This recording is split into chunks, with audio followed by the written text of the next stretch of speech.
Bien, bonsoir à vous le chat de Twitch, bonjour YouTube, j'espère que vous allez bien. Bienvenue pour ce troisième épisode de Warhammer Lore. Et ce soir, très vaste sujet. On est avec le chat, on a déjà un petit peu chauffé le chat par rapport à quels dieux sont les vrais, quels dieux sont les faux.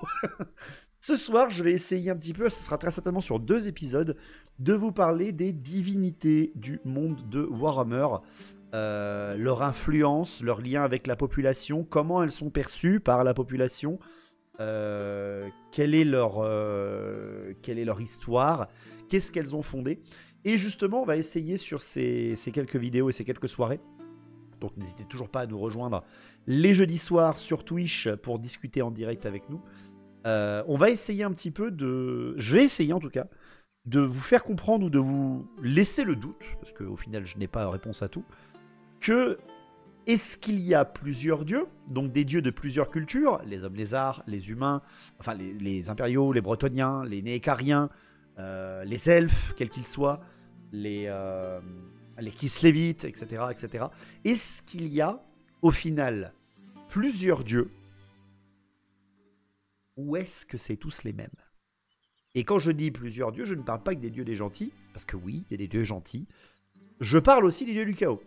Bien sûr, alors on va pas en parler ce soir, pour cet épisode, pour ce qui est des dieux des méchants, parce que Dieu sait qu'il y en a, mais on va parler un petit peu de ces êtres supérieurs, que sont les divinités du monde de Warhammer. Et puis voilà, j'espère que ça va vous plaire, j'espère que le chat est chaud là-dessus. Est-ce qu'il y a plusieurs panthéons? Voilà, c'est ça, Jérémy. Il y a plein de questions. Il y a plein de questions à se poser. Toujours, bien sûr, on se base sur les JDR. Alors là, littéralement, le JDR V2. Alors là, vous vouliez avoir l'intégralité des panthéons, même de certains dieux qui ont disparu aujourd'hui du lore. Le JDR V2 était gorgé de lore sur les divinités. Quelque chose égale vraiment, voilà. JDR égale le Graal, Adam le dit. Vraiment, là, je me suis énormément basé sur les JDR de V2. Je me suis basé un petit peu aussi sur le JDR V4 qui mettait à jour quelques petites choses. Et voilà, on va essayer un petit peu de se baser là-dessus et de se lancer dans cette aventure que sont les divinités. Ils ont mis Valaya en déesse mineure. Rancune! Alors voilà, vous allez vous calmer les nains, mais on va parler un petit peu de vos dieux, vous serez contents comme ça. Tous différents ou alors un seul et même dieu dont les émotions varient et se manifestent sous la forme d'une entité purement émotionnelle. Plein d'hypothèses, il y a plein d'hypothèses, bien évidemment fanatiques. Je rappelle que notre monde et nos différents peuples ne sont déjà pas d'accord. On ne sera pas d'accord ce soir, bien sûr, pour un monde imaginaire. Valaya la fragile, wesh. Pardon. Valaya, c'est qui? Eh ben voilà, on va voir Nalim. Pour ceux qui ne connaissent pas assez, justement, les dieux, on va essayer aussi de les présenter, parce que c'est le but aussi. Peut-être que vous avez entendu parler de certains des dieux. Et peut-être si vous êtes fan de conversion, parce que bien évidemment, notre accord à la figurine et aux parties narratives va pouvoir encore prendre un up, parce que je vous assure qu'en relisant moi-même les présentations des dieux, il y a des régiments, ça donne envie. Il y a des régiments, ça donne ultra envie d'en avoir. Je suis hâté dans ce monde ici-bas. Voilà, il y a plein de choses, les gars, il y a plein de choses. Si Ursule est une autre facette de l'Iléa, je me marre. C'est une nobody, Valaya, qui savait bien ruiner et faire de la bière. C'est une serveuse de bière? Oh là là. Tu devrais faire un t-shirt avec le lore comme premier commandement. Ouais, j'avoue, ouais. Je veux un régiment d'ogres d'Ennephel. Alors, Ennephel, une déesse, en effet, qui parle. On va parler déjà des plus connus, parce que Ennephel, pour ceux qui connaissent le Blood Bowl, vous allez connaître. Pour ceux qui connaissent pas le Blood Bowl, déjà, vous perdez 80% de la connaissance de la déesse. La déesse naine, c'est pas l'Ef. Non, c'est pas ça. Chaque dieu de l'Empire a ses ordres dédiés. En effet, Scarsad, c'est ce qu'on va voir un petit peu. Valaya égale Isha, les elfes et nains se suicident. On va en parler. Je galère déjà à peindre mes héraldiques sur les caparaçons. Ah bah oui, mais j'adore Blood Bowl, je suis en train de reprendre la boîte avec la peinture avec la boîte 2ème édition. Ouais, elles sont très très bien. Y a-t-il d'autres dieux que Gorkemork chez les peaux vertes? Non. Enfin, en tout cas, des dieux majeurs, non. Et déjà, ils savent même pas si c'en est un ou deux. Le problème avec les dieux du chaos, c'est que même si tu crois pas en eux, eux, ils croient en toi. Ouais, il y a plein de choses, Donc, déjà, première chose, Première chose pour démarrer un petit peu... c'est quoi un dieu? C'est quoi un dieu dans le monde de Warhammer? Quel est le raccord aux dieux et à leur impact dans le monde? Il y en a énormément, bien évidemment. Les divinités du monde de Warhammer, les plus puissantes, littéralement. Les plus puissantes, les plus connues, les plus impactantes sur le monde. Vous en avez du côté des gentils. On va essayer d'en préciser quelques-uns aujourd'hui. Mais surtout, c'est les dieux du chaos. Ce sont les dieux du chaos qui menacent, qui sont l'ennemi, le grand ennemi de ce monde-là. Les dieux du chaos sont ce qui fait l'histoire de Warhammer. C'est eux qui sont là pour faire l'ennemi. S'ils ne sont pas là, l'histoire perd du sens. L'histoire perd quelque chose. On parlera d'eux et de tous leurs liens avec ça, et surtout du rapport que les gens ont par rapport à cet ennemi, cette menace, qui est très différente du monde de Warhammer 40 000, où surtout il ne faut pas en parler, ça n'existe pas, etc. Vous allez voir qu'il y a des nuances très importantes dans le monde de Warhammer Battle, Warhammer Old World. Voilà. Les dieux du chaos, on les garde pour un côté à côté. Là, ce soir, on va essayer de se préciser et de présenter les dieux majeurs impériaux. Mais vous allez voir que c'est pas uniquement ceux des impériaux. Merci Antoine, merci beaucoup pour le 20e mois de sub, merci beaucoup. Entre Gork et Mork, lequel est le plus brutal et qui est le plus rusé? Les deux. On est tout à fait capable de s'entretuer sans les dieux du chaos. Oui, mais il y a des impulsions qui ne seront pas les mêmes. Et on va en parler quand on parlera des dieux du chaos. Et parmi les dieux du chaos, l'un d'eux écrit et réécrit le destin du monde, ce qui en fait le grand et terrible, le plus grand et le plus terrible de tous. On va arrêter de se vendre le cul à Zinch, hein, s'il vous plaît. Est-ce que avec Endtime, on considère l'Iliade comme une déesse du chaos? Très loin de là que non, hein, Clader. Même pas du tout. Ce stream n'est pas toléré par l'Inquisition. Ah, ça, oui, on va en parler.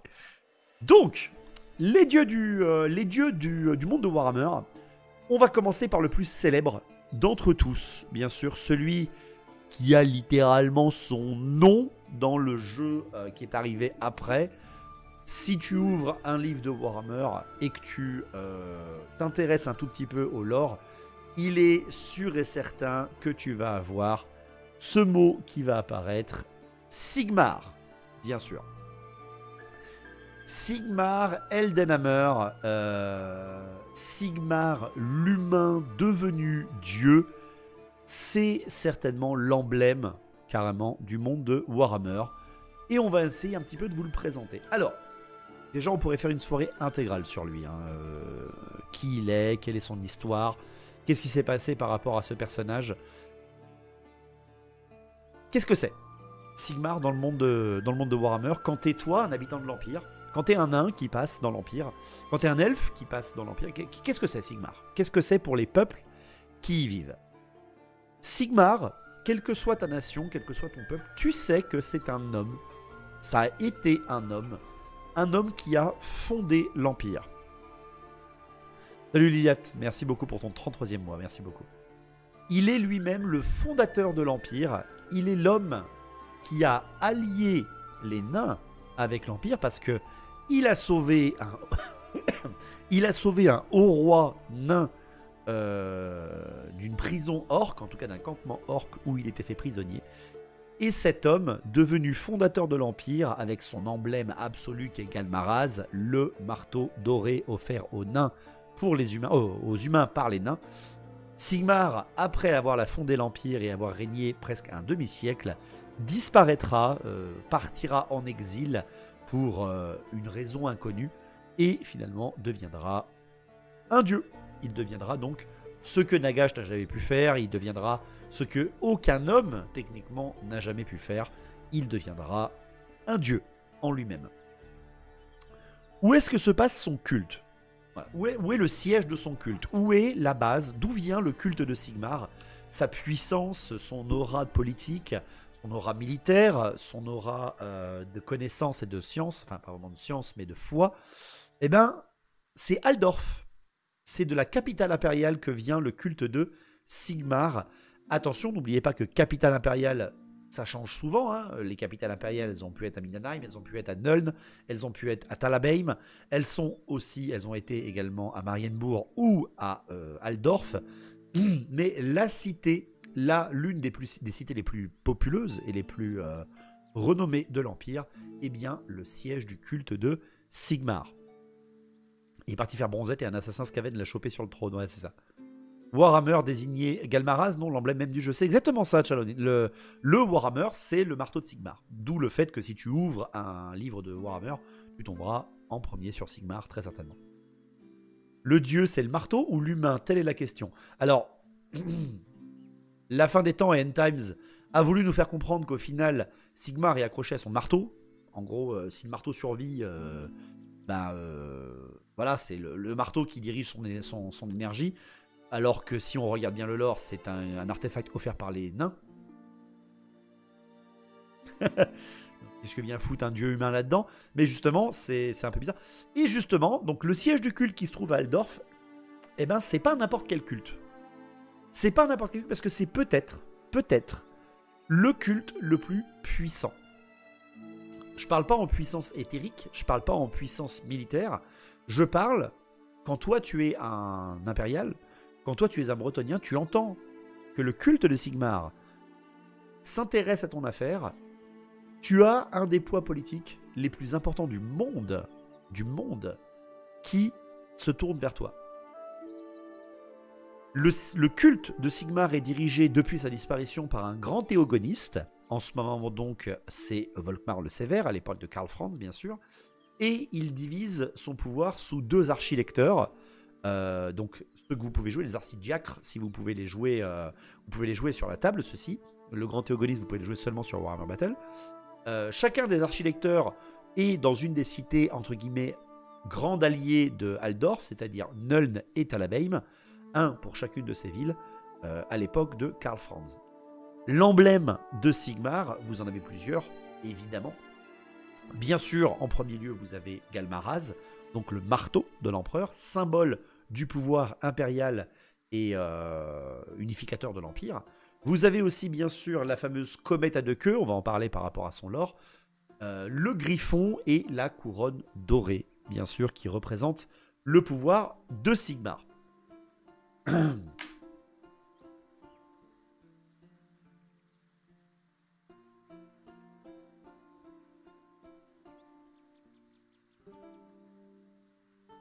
Donc si on devait le placer sur une région impériale, comme tu dis Malarion, ça serait à Altdorf.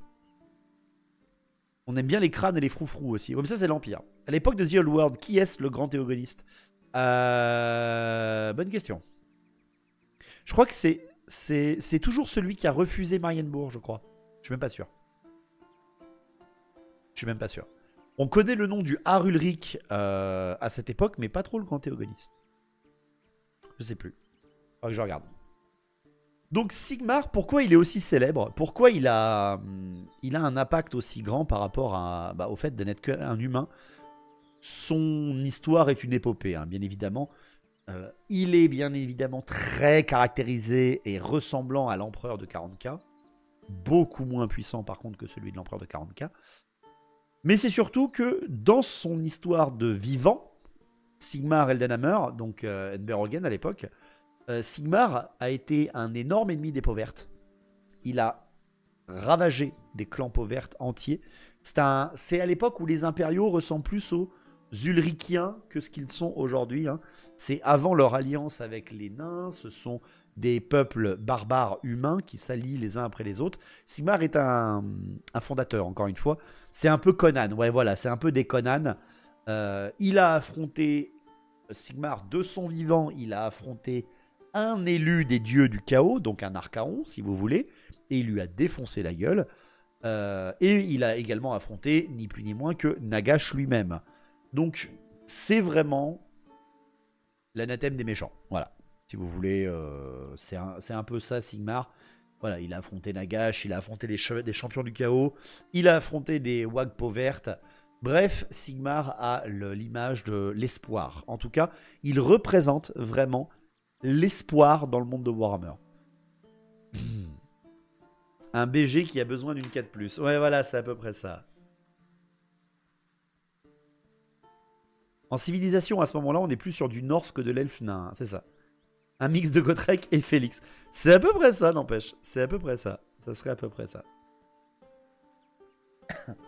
Et donc, c'est par son épopée d'humain qu'il est devenu célèbre, et surtout qu'il est devenu, et ça c'est important, respecté par les autres nations. Vous êtes un elfe, quel qu'il soit, vous savez que le pouvoir de Sigmar est assez impressionnant. Car vous savez que c'est quelque chose, c'est un humain, une jeune race, qui a réussi à développer un pouvoir tel qu'il est devenu un dieu. Sans être méchant, aucun elfe n'y est arrivé. Enfin, si.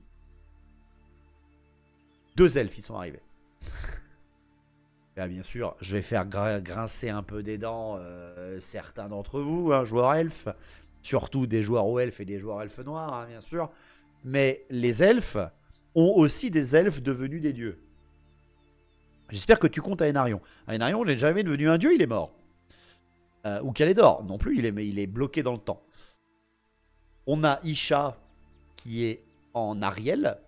Donc Ariel est possédée par le pouvoir de Isha. Et on a Orion, possédé par le pouvoir de Kurnus. On va en parler juste après quand on parlera de Ria et de Tal. Mais voilà. Voilà. Si vous voulez, un seul peuple elfe sylvain, lui aussi, enfin un seul peuple elfe a réussi à avoir des vivants devenus des dieux. Mais c'est un détail. C'est tout pour les elfes sylvains. Ouais, mais ils n'ont pas de marteau. C'est vrai. C'est vrai. C'est vrai. Après, bien sûr, vous aurez 2-3 détracteurs qui vont me dire « Ouais, mais attends, Moratti, elle est un peu écartie.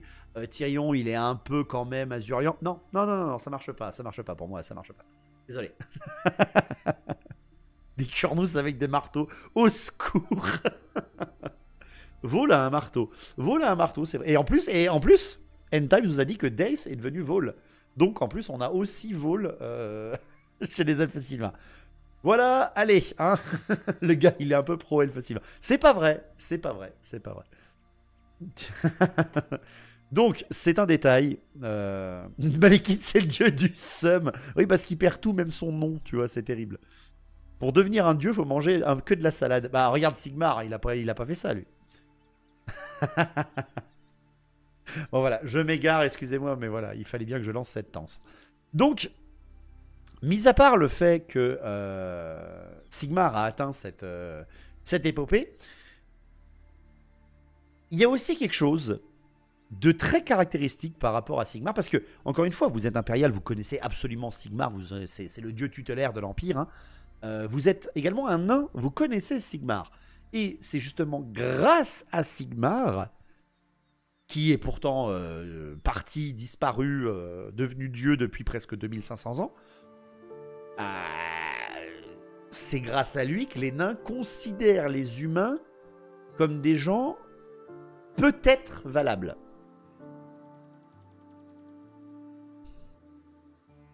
Alors si tu parles de Sigmar, les nains diront que lui c'était un bon gars. Les nains diront que ce mec était un bon gars. Et si tu demandes les nains par rapport aux humains, grâce à Sigmar, ils sont un peu step-up. Ça leur fait pas trop mal aux nains. Ah, ils grassent un peu des dents, mais bon, ils disent, ouais, écoute, c'est des descendants Eldenhammer, quoi. C'est des descendants Enberhogen, donc techniquement, ça doit valoir le coup. Voilà. Voilà. Et justement, comme je viens de vous l'expliquer, les elfes respectent ce pouvoir, les nains respectent ce pouvoir, respectent ce culte. Mais il y a des humains impériaux, qui détraquent ce culte. Pourquoi? Parce que justement, Sigmar était un homme. C'était un homme. Et il est devenu Dieu.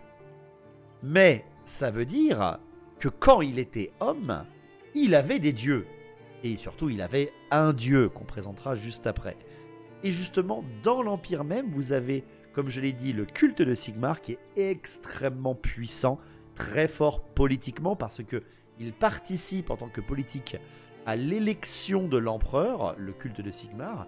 Il a même une voix de plus que celui d'Ulric, ce qui est une aberration en termes de loi, mais c'est comme ça que ça marche, parce qu'ils sont plus riches, tout simplement. Et les détracteurs, justement, du culte de Sigmar, ce sont évidemment les Ulrichiens. On va le présenter juste après. Donc les croyants Ulrich, dont très souvent les Osterlander, c'est-à-dire Nordlander, Aucklander, pardon, et Midenheimer, bien évidemment. Pourquoi il n'y a pas de théorie? On va en parler, Otmar. Merci Daximus pour le 8e mois de ça, merci beaucoup. Exemple, les nains impériaux. Les nains impériaux fonctionnent dans le système impérial, donc ils ont en tout cas un respect pour Sigmar. Le dieu qui a pris le plus cher dans toutes les versions de Warhammer Battle et AOS. On verra. Et donc, quels sont les commandements? Imaginons vous, demain, vous vous dites, eh ben tu sais quoi, je vais aller prier à l'église de Sigmar. Je vais dans une église, donc on en a déjà parlé dernièrement dans le Warhammer lore précédent. Vous savez que les prêtres de Sigmar sont des prêtres guerriers. Les fameuses images du prêtre guerrier, classique également de Warhammer, très très très connu. Le prêtre guerrier est non seulement quelqu'un qui prêche la bonne parole de Sigmar, mais aussi qui entraîne n'importe quel habitant de l'Empire de Sigmar à la guerre pour se défendre, parce que c'est le code de Sigmar. Donc c'est une église militaire également. C'est pas tout le cas, hein, c'est pas tout le même culte. Marco Chaos, bête presque guerrier, tout à fait, c'est vrai. L'icono de ce personnage est très connu. Et justement, quels sont les commandements que prêchent les prêtres de Sigmar et le culte de Sigmar? Le premier commandement qui nous est partagé, c'est obéir aux ordres. Soumets-toi, obéis aux ordres. Le deuxième commandement que donne l'église de Sigmar, et là je sens que certains dans le chat vont apprécier et d'autres vont détester. Le second commandement, c'est aide les nains. C'est un commandement de l'église de Sigmar. Traque les peaux vertes, le chaos et la magie corrompue. Voue ton allégeance à l'empereur et travaille à l'unité de l'Empire. Aide, hein, pas M. Oui, aide. Salut Rixi. Il faut chanter Shizame si ça me marteau, c'est ça. Donc voilà les commandements qui sont partagés par l'église de Sigmar. C'est pour ça qu'Abusiel avait choisi Myrmidia. Putain, c'est tellement vrai. Parce que raser un concurrent, ça fait l'unité. C'est faire l'unité. Les nains, moi je revends mon armée. Dans Total War Warhammer 3, Thorgrim balance pas mal de trucs positifs sur les humains. Ouais, souvent. Faut les aider façon robot, genre leur éviter toute souffrance inutile. Voilà, tu peux trouver des blancs dans le contrat. Je suis arrêté à aide les nains, Sigmar est un dieu du chaos. Putain, vous êtes pas possible. De son vivant, Sigmar n'a pas connaissance de l'existence des hommes lézards. Non. Salut Champette, comment tu vas? Donc voilà, si vous voulez être roleplay, si vous voulez avoir du lien par rapport à Sigmar et que vous voulez jouer une armée impériale sigmarite, obéis aux ordres, aide les nains, traque les peaux vertes, le chaos et la magie corrompue, voue ton allégeance à l'empereur et travaille à l'unité de l'Empire. Voilà un petit peu quels sont les commandements. Et comme je vous l'ai dit, c'est une église, un culte très présent, politiquement, très puissant, militairement, très puissant, monétairement. Il est connu, encore une fois, pour ses prêtres guerriers, mais pas seulement. Il y a des ordres de chevalerie uniques qui vouent leur culte à Sigmar. Donc au-delà de vouer leur culte, leur vœu à l'Empire, ils le donnent aussi à Sigmar. On peut en jouer également dans Warhammer The Old World avec les Chevaliers du Cœur Ardent, qui sont arrivés avec leurs règles spéciales. Les fameux, bien évidemment, Chevaliers du Griffon. Donc la Redguard n'est pas une cavalerie sigmarite, hein, je le précise d'avance, c'est une cavalerie impériale, c'est le garde, le cercle intérieur et la protection de l'empereur et pas de Sigmar. Il y a l'ordre des marteaux d'argent, du marteau d'argent, extrêmement connu parce que c'est un ordre de répurgateurs. Donc ils ont aussi des traqueurs, et c'est noté dans leur code, hein, traquer les peaux vertes, le chaos et la magie corrompue. Donc ce sont les traqueurs d'hérétiques. Et il y a les sœurs de la foi et de la chasteté, c'est-à-dire les sœurs de Sigmar, qui sont, comme l'indiquent les vœux du culte, obéis aux ordres, aide les nains, traque les peaux vertes, le chaos et la magie corrompue, voue allégeance à l'empereur et travaille à l'unité de l'Empire. Ce sont donc des prêtresses et des sœurs guerrières, les fameuses sœurs de bataille, les fameuses sœurs de Sigmar. qui sont incroyables en termes de vieilles figurines pour Mordheim et qui aujourd'hui mériteraient d'avoir une refonte. Elles sont pas un ch'touille hérétique depuis Mordheim. Non, c'est pas indiqué dans le JDR. Elles ont beaucoup de boulot à Aldorf déjà, oui. Ériger l'amitié interraciale en commandement, on voit que c'est pas une religion elfique. Est-ce qu'elles sont aussi en armure énergétique? Oh, si seulement. Putain, si seulement. Ça serait très très bien. Avec des gros lance-flammes. Je n'ai pas suivi les lives du jeudi, je passe juste faire coucou même. Coucou à toi, en fait. Donc voilà, qu'est-ce que c'est l'église de Sigmar, qu'est-ce que c'est un petit peu. Je pourrais faire une soirée intégrale hein, à vous présenter l'église de Sigmar. Rien que pour vous dire, il y a 6 pages qui vous en parlent dans le livre de la V2, dans le premier livre de la V2. Il y en a 2 qui vous en parlent dans le livre de la V4, et je crois que la bibliothèque impériale en a une tonne entière. Vous avez le fonctionnement des dîmes, vous avez le fonctionnement du culte, vous avez l'organigramme du... Bref, c'est ultra détaillé les divinités. Mais ça vous donne un petit peu l'idée de l'Empire, et rappelez-vous du dieu tutélaire de l'Empire. Donc c'est-à-dire que techniquement, la majorité des habitants de l'Empire suivent cette directive. Obéis aux ordres, aide les nains, traque les peaux vertes, le chaos et la magie corrompue, voue allégeance à l'empereur, et travaille à l'unité de l'Empire. Ce serait marrant que Gadanshop sorte une armée unité de sorts de Sigmar qui, pour entendre les haineux parler au wokisme. Ouais, ça ferait du buzz, quoi. Sigmar, c'est 9 lignes dans le JDR V1. Oui, non, mais le JDR V1 trouve aussi, si tu cherches.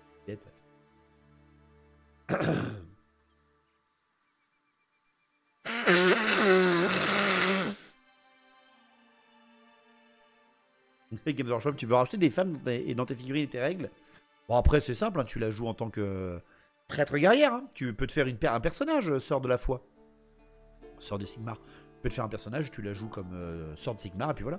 Merci Hogcart, merci beaucoup pour le follow à l'instant. Oh, une huître, presque. Donc voilà un petit peu. Sigmar, si vous avez des questions, profitez-en. Le chat, bien sûr, pour montrer que vous êtes interactif, à part balancer des fions. Schnafon, ouais, j'ai pas éternué. La foi est mon bouclier, pour elle c'était littéral, la magie peut faire n'importe quoi, alors pourquoi pas la foi? Ouais. Ils aiment pas trop la magie, hein, chez Sigmar. Ils aiment pas trop la magie. Hein. Comme ils le disent, traque le chaos et traque la magie corruptrice. Ils ont très peu confiance dans les mages. Ils ont très peu confiance. L'église de Sigmar en a très peu confiance. N'oubliez pas que Sigmar a failli mourir contre Nagash, a failli mourir contre des champions du chaos. Donc ils aiment pas la magie. Merci Pliskint, merci beaucoup pour l'abonnement sur YouTube.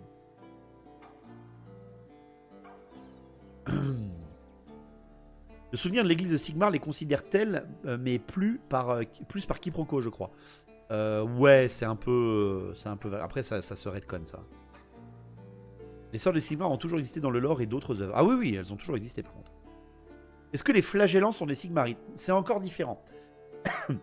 Les flagellants sont des gens qui ont perdu l'esprit, littéralement.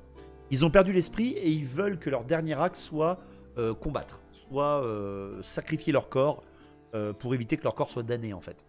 Donc, ils peuvent être des fanatiques d'Ulric, il peut y avoir des fanatiques de Sigmar, il y en a plein.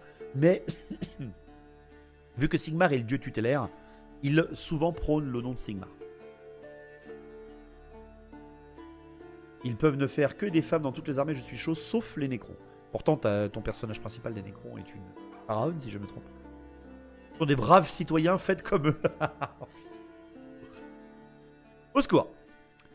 Donc, allez, pour tout de suite éviter que ça crie au scandale, nous allons donc faire, non pas Sigmar maintenant, mais, comme je l'ai dit, l'autre image des croyances de l'Empire, l'autre dieu ultra majeur dans l'Empire, bien sûr, Ulric.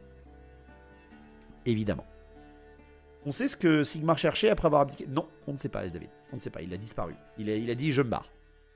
Mais il n'est pas genre parti comme un papa qui va chercher les clopes. Hein. Non, il est parti en laissant de l'organisation. De son petit nom, Ririk. L'Ancien et le Nouveau Testament. Ouais, on pourrait dire ça. Faites comme eux, c'est fait plus pour la baston. La flamme blanche, exactement.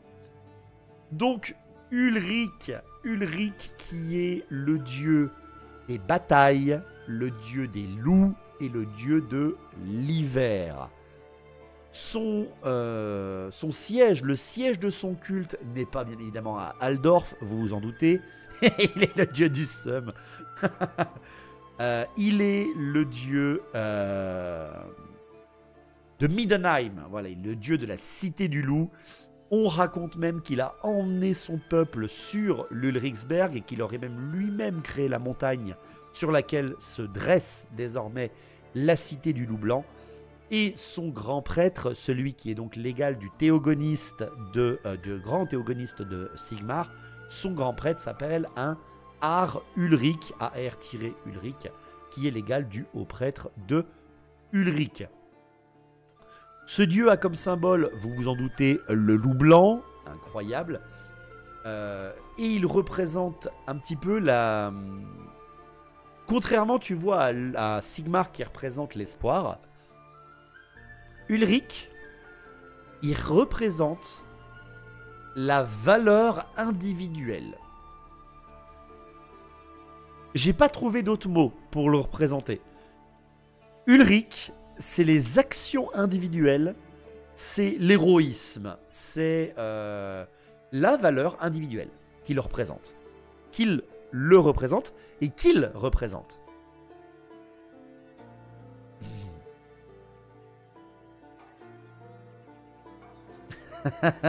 Ulrich, c'est le roi des loulous. Ulrich n'aime pas les boucliers et ça, qu'est-ce que j'aime, c'est le loup solitaire. Voilà, c'est à peu près ça, c'est à peu près ça. Ça va bien avec les marchands bourgeois, tout ça. Un prêtre Ulrich qui porte une peau de loup, c'est un hérétique? Non, pas du tout, pas du tout. Le dieu de la prouesse. On pourrait dire ça, ouais. On pourrait le représenter comme ça. Et donc, les Norscan approuvent Ulrich. Je rappelle que Ulrich, avant Creative Assembly, et genre avant les années 2005, Ulrich était également le dieu tutélaire de Kislev. Ursule n'est arrivé qu'après. Il a été retcon, hein. Donc Ulrich, il s'est fait doubler dans son histoire officielle par Sigmar et il s'est fait supprimer tout un peuple par les créateurs. Tu vois, ils ont fait non, mais c'est fini Ulrich, c'est bon, on va créer un autre dieu. Parce que le loup c'est bien, mais l'ours c'est cool aussi. Tu vois. bref, ne partons pas là-dedans. Et merci Hogcart, merci beaucoup pour le Prime, merci d'avoir choisi cette chaîne, merci de ton soutien. Et donc, qu'est-ce qu'il représente, ce dieu? Mis à part la valeur individuelle, c'est un dieu qui est très loin de Sigmar. Sigmar est vu comme un unificateur, il est vu comme un espoir. Ulrich, c'est un dieu féroce. Voilà, si je pourrais lui donner un nom, un archétype, c'est un dieu féroce. Il est très apprécié des soldats, des généraux, de tous ceux qui combattent au nom de l'empereur ou au nom de l'empire. Tous ceux qui combattent, mais pas pour le sang, qui combattent pour la gloire des batailles. Et c'est aussi un dieu qui est tellement féroce qu'il faut l'avoir à la bonne, sinon l'hiver va défoncer la gueule. Son symbole, comme je l'ai dit, c'est le loup blanc, mais c'est aussi un artefact, c'est aussi une preuve de son existence et de sa puissance qui existe, c'est la fameuse flamme blanche qui se trouve dans le haut temple, dans le grand temple de Middenheim. C'est-à-dire que ce dieu, comme Sigmar qui peut donner du pouvoir à ses prêtres guerriers visuellement, ce dieu Ulrich a un pouvoir intense, inarrêtable, véridique, qui existe dans le monde de Warhammer, physique même. Il est à l'image du monde et de ce que les hommes doivent faire pour dominer. Ulrich est un dieu guerrier, voilà, littéralement. Dans certaines histoires, il a retenu à main nue une faille du chaos. Il a une puissance phénoménale. Et justement, Ulrich était le dieu de Sigmar à l'époque de son vivant. Ce qui prouve bien à ses détracteurs que si lui, Ulrich, était le dieu de Sigmar et que Sigmar aujourd'hui est le dieu tutélaire de l'Empire, il est le grand dieu tutélaire de l'Empire. Parce que c'est lui qui dominait Sigmar quand il n'était encore qu'un homme. Et justement, c'est le jour et la nuit entre Sigmar et Ulrich. C'est vraiment deux églises complètement différentes.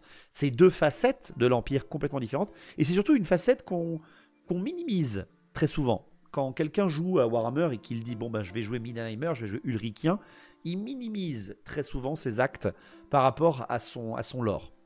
Pourquoi? Parce que je vais vous donner les commandements d'Ulrich. Je vais vous donner un petit peu les commandements que tu dois avoir si tu choisis, toi, d'être un Ulrichien. Obéis sans refuser. Vous allez voir que beaucoup de dieux demandent l'obéissance. Défends ton honneur. Sois franc et honnête, quelle que soit la personne en face de toi. Ne refuse jamais un défi. N'utilise pas d'armes à distance. Et le feu des temples ne doit... les feux des temples ne doivent jamais s'éteindre. Ulrich se fait défoncer par le racornu, par contre. Ouais, j'ai entendu ça. Ouais. Donc, en gros, tu as une idée d'honneur. Si tu le lis comme ça un petit peu de base, dieu des batailles, des loups de l'hiver, le loup solitaire, le dieu féroce et violent, tu te dis, oula, ça a l'air d'être un gros teuteux, mais c'est en fait surtout une idée de l'honneur qui passe en avant. Un canon, ça rentre dans la catégorie des armes à distance parce qu'il a roulette. Oui. Oh, purée, c'est des Black Templars. C'est à peu près ça, ouais, c'est à peu près ça. Les enfoirés de tournoi qui n'ont pas respecté leur lore quand ils m'ont lavé le fion. Et oui, pas d'armes à distance quand tu joues Ulrichien. Je rappelle juste à quel point c'est débile. À quel point c'est débile. Je rappelle que dans la cité de Midanheim, l'une des plus grosses protections qui existe de la cité de Midanheim, c'est un énorme canon. Hein. Donc comme quoi même eux, les Ulrichiens, ils n'arrivent pas à se mettre d'accord. Tu vois. Donc, je serais tenté de dire que les canons, c'est accepté, tu vois, chez Ulrich. Parce que techniquement, c'est pas vraiment une arme à distance. C'est pas toi qui vas l'utiliser, c'est tes employés, tu vois. Son arme est une hache ou un marteau. Là, sur l'image, c'est les deux, je crois. sur l'image, c'est les deux. Mais son arme, en tout cas, c'est une hache à la base. Les Har Ulrich possèdent une hache. Comme les Bretons, en fait. Exactement. C'est une artillerie, c'est vrai. Si on catapulte des prêtres guerriers sur les ennemis, c'est compter une arme à distance, ouais, je pense. Si on a la plus grosse, c'est exactement ça. Les canons, c'est pour les conflits de groupe, mais pour les conflits entre individus, c'est pas autorisé. Voilà, c'est ça. Les actes individuels ne doivent pas être faits avec des armes de tir. Voilà, si vous voulez. Et donc, il est bien sûr représenté par quelque chose qui est très célèbre, hein, bien sûr, en termes d'ordre guerrier. C'est exactement comme Sigmar, c'est donc une église militaire, une église politique, une église pas si riche que ça. Par contre, elle n'est pas connue justement pour être ouverte au monde. Les Midenheimers et surtout les Ulrichiens sont pas du tout connus comme étant des bons négociants. Pourquoi? Parce que justement, dans leurs vœux, ils savent, sois franc et honnête. Pour être un bon négociant, il faut savoir faire un peu d'omission, tu vois. Ce qui veut dire que peut-être Sigmar en fait. Peut-être, ou en tout cas ses prêtres. Voilà. Mais bon, il est ami des nains, Sigmar. Pas Ulrich. Il y a ça aussi. Bref. Les ordres guerriers les plus célèbres qu'on peut trouver par rapport à Ulrich, bien évidemment, ce sont les chevaliers du Loup Blanc qui sont à Midenheim, la garde Teutogen, bien évidemment, on en a parlé là aussi avec j'allais dire le DLC, l'Arcane Journal des Impériaux. Vous avez l'ordre du Trône de l'Hiver, vous avez les fameux prêtres d'Ulrich, l'ordre de la Meute Vorace, qui sont plus des espèces de fanatiques qui veulent vivre comme les loups. Et l'ordre des Crocs de l'Hiver, qui sont également un petit peu des chasseurs qui poursuivent et traquent leurs ennemis comme des loups, littéralement. Chose à préciser du côté des Ulrichiens, leur valeur individuelle et leur férocité, leur honneur, leur martialité, bref, c'est des gros guerriers, il y a de la testostérone. Il y a très peu de femmes dans le culte de Ulrich. Très peu, voire pas du tout. Disons que les sœurs de Sigmar, t'en as, tu vois. Mais alors, les sœurs du... Non. La guerre, c'est fait pour les hommes. Alors, attention, hein. Attention. Je parle bien, encore une fois, du culte d'Ulrich. Je ne parle pas d'une armée de Midenheim ou de la garde de Midenheim. Pourquoi? Parce qu'on a vu dans les épisodes précédents qu'il y avait beaucoup de disparités, d'égalité des sexes dans l'armée de Midenheim. Mais bon. Également, chose difficile, quand vous avez une armée d'Ulrich, quand vous avez une armée de prêtres d'Ulrich, ou en tout cas la force militaire du temple d'Ulrich qui sort, Si c'est une femme qui commande, ben très souvent ils vont pas se battre avec vous. Ou en tout cas ils accepteront pas ses ordres. Alors que même leur code c'est marqué obéis sans refuser. Il va falloir que la dame elle ait des coronesses, tu vois, pour pouvoir que Ulrich ils acceptent. Voilà, c'est... Bon voilà, c'est un peu testostérone, voilà. Ça se tape un peu la poitrine, quoi. Salut Nazurienne. L'Empire s'est fait wokiser par Sigmar. J'ai une très belle unité de chevalier du loup blanc en métal quelque part dans le garage. Ah bah fais-toi plaisir, Aidan. Aldorf a l'air plus accueillante que Midenheim. Ben, c'est traditionnaliste encore. En gros, si vous voulez un exemple, c'est traditionnaliste, les Ulrichiens. C'est très traditionnaliste. Et justement, là, on revient, et on a bien, hein, n'empêche, cette image de Sigmar avant qu'il soit humain. Enfin, avant qu'il soit dieu. Vous avez vu, on l'a vu, hein, c'est Conan. Bah, franchement, Midenheim, c'est Conan. Ulrich, en tout cas, c'est Conan. Vraiment. On pourrait l'assimiler à ça. C'est des orques, en fait. Non, parce que ils en sont pas à ce niveau-là. Ils en sont pas à ce niveau-là. Ils savent quel est leur dieu. Par exemple, tu as le fait, on m'a posé la question, mais s'ils portent des peaux de loup, c'est des hérétiques parce que leur symbole c'est le loup. Non, c'est qu'ils ont prouvé par un acte qu'ils ont tué un loup. Tu vois, c'est un peu comme les lions blancs de Shrast.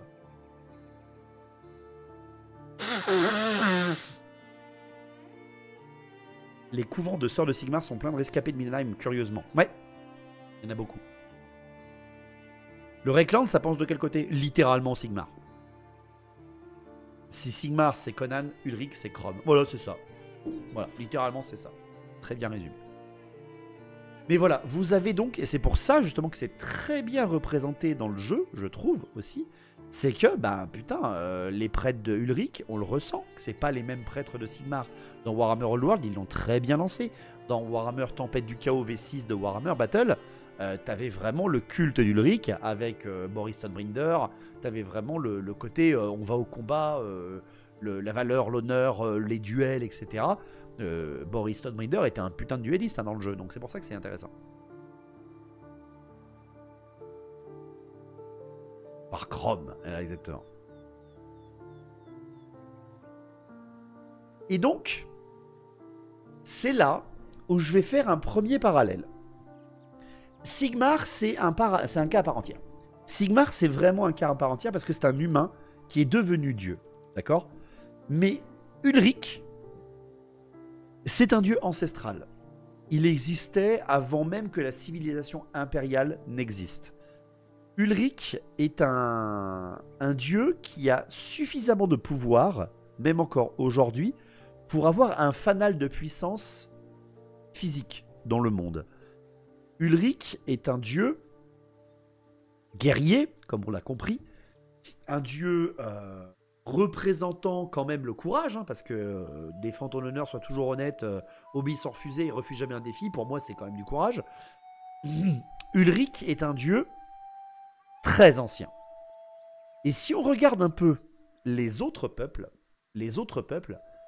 vous avez les nains qui ont un dieu similaire. Un dieu qui ressemble énormément à celui-là. Un dieu qui est là à chaque bataille. Un dieu qui prône la valeur individuelle et le combat au-delà de tout. Qui cherche toujours le défi. Et qui préfère combattre au corps à corps. Grimnir. Exactement. Grimnir, exactement. Le dieu des tueurs. Gotrek. C'est pas un dieu. C'est pas un dieu. Et là, tu vois, tu as un premier parallèle qui pourrait se faire avec ce dieu. Un autre dieu d'un autre peuple, avec sa flamme physique qui existe depuis le début du monde, le dieu tutélaire d'un autre peuple, on a quand même, là aussi, un dieu qui est un roi des dieux, Azurian. On a le dieu Phénix. Donc on a un espèce de parallèle. Ulrich, Azurian, Grimnir. Voilà, je vous dis ça. Je vous laisse vous-même en penser ce que vous voulez. Mais on a quand même des coïncidences assez grosses. Voilà. Votre déposition va être déposée auprès d'Ar Ulrich. Tout le monde a son dieu combattant. Tout le monde a son dieu combattant, mais voilà. Ursune, il m'a toujours semblé collé à Ulrich, mais je connais pas assez. Comme je le disais à Lisbor, Ursune n'existait pas. C'est très récent, Ursune. C'est les années 2000, 2010 même, Ursune. C'est très récent. Avant, le dieu qui se lève, c'était Ulrich. Ce plot twist. Attendez, c'est pas fini, parce qu'il y en a d'autres. Hein. Il y en a d'autres. Hein. Il y en a bien d'autres. Donc oui, en effet, il ressemble énormément au Kislevic aussi. Récent, 10-20 ans. Silence. Silence. Ça colle pas trop avec le côté dieu de l'hiver. Ben c'est la seule chose en effet, Tsalodin, c'est la seule chose qui ne colle pas avec les autres dieux pour moi. Grimnir représente tout à fait une facette du dieu des batailles, du dieu de la valeur individuelle. Azurion représente bien la flamme blanche, la flamme du phénix, représente aussi l'action individuelle, parce que c'est Azurion qui donne le pouvoir à Elarion, et donc qui lui permet lui-même par valeur individuelle de tuer des démons. Tu vois, il y a des similarités. Il y a des similarités. Mais en effet, c'est le seul dieu qui rappelle l'hiver. Ça, par contre, oui. C'est tous des anciens en cosplay, on le sait. Ah, voilà, on verra où est-ce qu'on va arriver. V2 avec le supplément qui se lève pour Ursune Skarsan. Ouais, tout à fait. Mais c'était... V2, c'est quoi? C'est peut-être... Allez, je dis peut-être la merde, c'est peut-être 90 quand même. Peut-être fin 90. Fin 90, début 2000. Parce que dans l'Ostermark et dans l'Auckland, il n'y a pas d'hiver. Ouais, bon, alors là, il n'y a pas d'hiver dans l'Auckland, je dois bien t'y croire. L'hiver arrive plus tard chez les nains, c'est le nain blanc. C'est vrai, il y a ça aussi.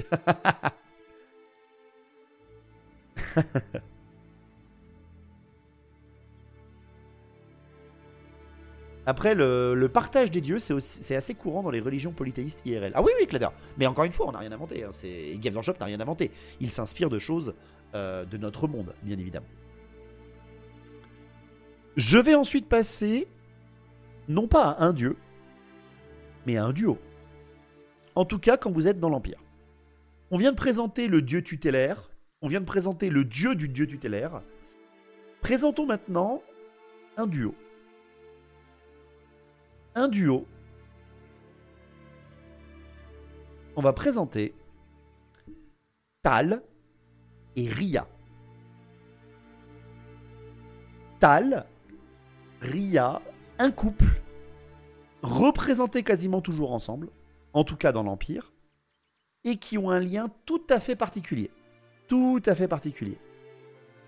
Chose très importante dans le lore de Warhammer, tu as Sigmar, Ulrich, gna gna gna, c'est moi le premier, c'est moi le dieu tutélaire, gna gna gna gna gna, moi j'en ai une plus grosse, etc. Ria est la mère de tous les dieux. Voilà. Point barre. C'est maman. Non, mais tu la fermes. C'est moi qui commande. Ria est la déesse de la terre et la mère. La mère de tous les dieux. Je connais cette théorie.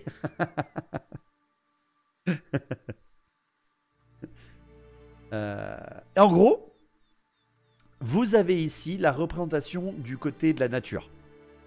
Le dieu de la nature majestueuse, le dieu du lien et de la puissance même de la nature, donc à la fois les forêts, à la fois les bêtes, à la fois les créatures en elles-mêmes. Tal. Tal, il est là pour ça. Tal, c'est le dieu cervidé, c'est le dieu de la chasse également. Bref, c'est le lien avec la nature. Et de l'autre côté, vous avez Ria. Ria qui est la déesse mère et la déesse de la terre. Voilà, la déesse de la culture, la déesse... la culture pour manger. La déesse également des forêts, la déesse des lacs. Bref, une déesse extrêmement bonne et protectrice. Contrairement également à... Enfin, et là aussi avec Tal. Tal qui a énormément de liens avec justement la protection de la nature. Mais la protection de la nature envers toi. C'est pas les écolos. Hein. La fertilité aussi. Alors la fertilité pour Ria n'est pas le côté de donner naissance. Parce qu'il y a une autre déesse pour les naissances. C'est un peu les dieux des paysans. Ouais, c'est un peu des dieux des paysans en effet. Leur siège principal de leur culte, alors, même s'ils n'ont pas vraiment de grands temples, on va en parler, le siège principal de la culture de la forêt, la culture de la nature, la culture de la chasse, vous vous en doutez bien, ça va pas être à Middenheim, qui est plutôt un côté militaire, ancestral, hivernal. C'est pas le côté Aldorf qui est tourné sur Sigmar et le commerce. Non, vous en doutez bien que c'est à Talabheim. C'est à Talabheim, donc la cité, l'œil de la forêt, je rappelle c'est le nom de la cité, hein, dans le grand cratère de Talabheim. Ils sont donc principalement priés dans ces régions, en tout cas leur origine viendrait de là. Et leurs grands chefs de culte, parce qu'ils en ont, Ria et Tal ont des grands chefs de culte, qui sont les hiérarques. Donc ce sont ni les théogonistes ni les Arulric, ce sont des hiérarques. Le symbole de Tal, c'est la ramure de cerf, donc c'est bien évidemment en même temps c'est le dieu cervidé, c'est le dieu de la nature majestueuse. Donc tu représentes des bois de cerf pour représenter Tal. Tu peux en avoir sur toi, d'en avoir sur ta bannière, d'en avoir en héraldique. Et le symbole de Ria, chose là aussi très importante, c'est le premier qui est comme ça. Le symbole de Ria, de la déesse de la vie, enfin de la déesse de la terre et de la mer, c'est le symbole d'un vent de magie. Elle est très très liée à un vent de magie. La magie de Gairan, c'est la spirale de la vie. La spirale que l'on voit avec tous les mages élémentalistes, tous les mages de Gairan, donc du vent de la vie. Et pas de la bête. La bête plus en rapport à Tal. Est-ce que Tal est le dieu des chanteuses? Voilà, vous pouvez faire cette vanne, hein, elle a déjà été faite un certain nombre de fois. Et justement, Tal et Ria, c'est certainement le culte le plus ancien des humains. Alors, les humains de la région de l'Empire, je le précise bien. Je ne parle pas de la région néécarienne, bien évidemment. Tal et Ria sont les premiers dieux, si vous voulez, des humains qui deviendront les impériaux. Je n'ai pas la vanne, c'est pas grave, vu que ça ne tue rien. Sachez même qu'à une époque, ils étaient qu'un seul et même dieu. Aussi. Au tout début, il y a une histoire qu'ils étaient un seul et même dieu qui s'appelait Icernos, et qui est devenu au fur et à mesure deux facettes du même dieu. Tal est considéré comme le roi des dieux. Donc Ulrich qui ferme sa gueule. Le papa des dieux impériaux, c'est pas lui, c'est pas Sigmar, c'est Tal. Et c'est pour ça que dans la fin des temps, le dieu qui tombe malade lors de l'incursion du chaos, c'est pas Ulrich, pas Sigmar, c'est Tal. C'est pour ça que c'est lui qui est visé par Nurgle. C'est pour ça que c'est lui le problème. Ce fragile. Putain, au secours. Et enfin, donc vous l'avez compris, je l'ai bien dit, Ria étant la maman de tout le monde. Ils se déplacent pas sur des trônes volants, les hiérarques, même pas. Putain, le look coco. Oh là là, la trouffe. Oh là là. Copy Wish des dieux elfes. Il a pas fait son rappel encore, c'est ça. Les lieux de culte de Tal et d'Ulrich, ça ressemble plutôt à ça. Ce sont pas des grands temples orgueilleux, pleins d'or, de marbre et d'argent, avec des dîmes, avec du pognon, avec de l'imput politique. Non, non, non, non, non, non, non. Tal et Ria, ce sont des temples naturels, des temples qu'on trouve vraiment partout, vraiment, vraiment partout. Dans l'Empire, parce que je rappelle que l'Empire est parsemé de forêts, ce sont des dieux aussi qui s'allient beaucoup aux puissances de la nature elle-même, et donc à des nœuds de magie très importants. Et ils sont, comme je l'ai dit, très appréciés par les sorciers de jade et d'ambre. Les commandements des églises, parce que ça reste un culte, donc il y a une espèce de code à suivre quand tu es un cultiste, j'allais dire, un croyant en Tal et en Ria. Respecte et honore le sacrifice des animaux pour te nourrir. Offre un sacrifice à Tal et Ria une fois par mois à la nouvelle lune. Tu ne dois pas porter d'habits de métal. Oui. Sois fier de ta force naturelle et n'utilise pas d'armes de science. Et 7 jours par an, chaque prêtre de Tal ou de Ria doit s'isoler dans la nature pour revenir en communication et en connexion avec son dieu.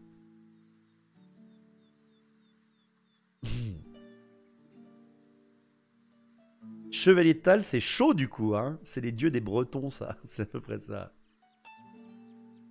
C'est un truc comme bête, ça.